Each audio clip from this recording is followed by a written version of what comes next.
गाजीपुर के मोहम्मदाबाद से समाजवादी पार्टी और सुभासपा के गठबंधन के प्रत्याशी मन्नू अंसारी सुबतुल्ला अंसारी के पुत्र हैं और ये फाटक है गाजीपुर का वो फाटक यानी पूर्वांचल में जिसे दरवाजा कहा जाता है।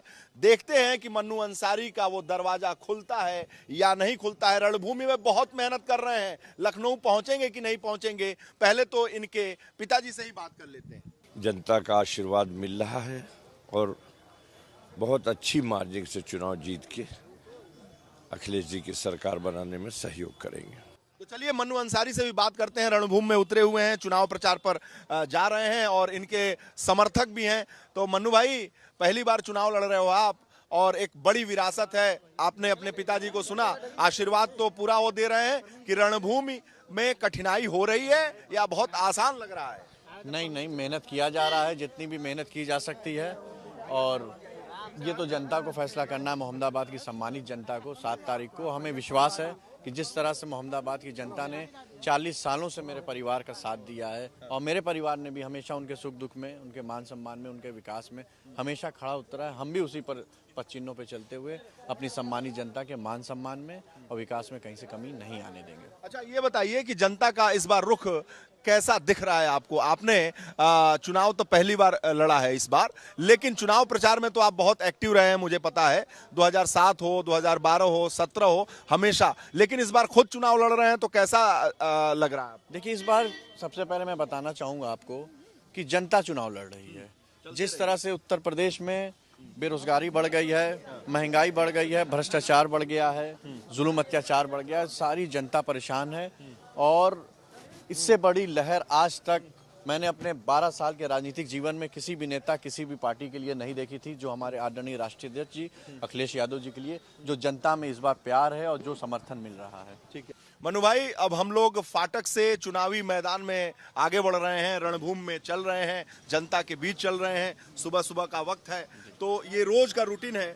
तो ये जो प्रसिद्ध फाटक से आप बाहर निकल रहे हैं, तो जनता इस फाटक के प्रति कितना आस्था रख रही है इस बार? नहीं, जनता का हमेशा से फाटक से बहुत उम्मीदें रही हैं और उस फाटक ने हमेशा जनता के आधी रात पे को भी मेरे घर पे कोई आता अपनी मदद के लिए, दरवाज़ा खटखटाता तो मेरा परिवार उसकी मदद करता है।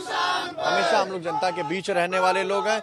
हम लोग ऐसे नहीं है कि वोट लें और 5 साल चले जाए। मेरा घर 24 घंटा खुला रहता है इस सम्मानित जनता के लिए। 24 घंटा मेरा दरवाज़ा खुला रहता है। मनु भाई, ये फाटक के रूप में इतना प्रसिद्ध क्यों है? ये हमारा जो खानदान रहा है, परिवार रहा है, उन जिम्मेदारी उससे चले आए हैं। आप जानते होंगे कि हमारे जो पूर्वज रहे हैं, हमारे जो बड़े रहे हैं, उन्होंने देश की आज़ादी के लिए लड़ाई लड़ी है, देश के लिए शहीद हुए हैं लोग। तो उसी समय से ये चीज़ें बनी हुई थी और सब हम लोग जिम्मेदारी उस पर जो हमारे बड़े लोगों का था वो बना हुआ। तभी से फाटक इस बड़े गेट की वजह से तब कहीं होता नहीं था, तो फाटक उसी तभी से नाम पड़ा है, वो आज तक चला आ रहा है। सड़क पर जाम लग गई है, आपके समर्थक यहाँ आ रहे हैं और हम चलेंगे उपराष्ट्रपति, पूर्व उपराष्ट्रपति हामिद अंसारी के उस पैतृक आवास पर जहाँ मन्नू अंसारी ने अपना कार्यालय बना रखा है। और जब भी वो घर से बाहर निकलते हैं, फाटक से बाहर निकलते हैं चुनाव प्रचार में, तो उस दरवाजे पर दस्तक देने जरूर जाते हैं। जी बिल्कुल। ये हमारे बचपन से हम यहीं खेले कूदे हैं, यहीं पले बड़े हैं। ये दोनों फाटक हमारा बीच में, ये जो आप रोड देख रहे हैं, ये रोड नहीं थी। हमारे बड़ों ने अपनी ज़मीन में ये रास्ता दे दिया, नहीं तो दोनों फाटक आमने सामने थे। अब ये मेन रोड हो गई है, लोगों को आने जाने का रास्ता हो गया है, पर हम लोग अपना ज़्यादातर समय इसी फाटक में बिताते हैं। अच्छा, ये पूर्व उपराष्ट्रपति हामिद अंसारी का पैतृक आवास है? जी, उनका। और सबसे पहले जो डॉक्टर मुख्तार अहमद अंसारी साहब हमारे दादा थे, उनका घर है। उनके बाद फिर जो उनसे छोटे लोग आए, बाकी उन सब लोगों का। मुख्तार अहमद अंसारी जी, जो इंडियन नेशनल कांग्रेस के प्रेसिडेंट रहे हैं और इलेक्टेड मेंबर वो हुए थे और इसी घर से सारी चीज़ें की शुरुआत हुई थी। यहाँ से जितने बड़े लीडर्स थे सब इस घर में आए थे।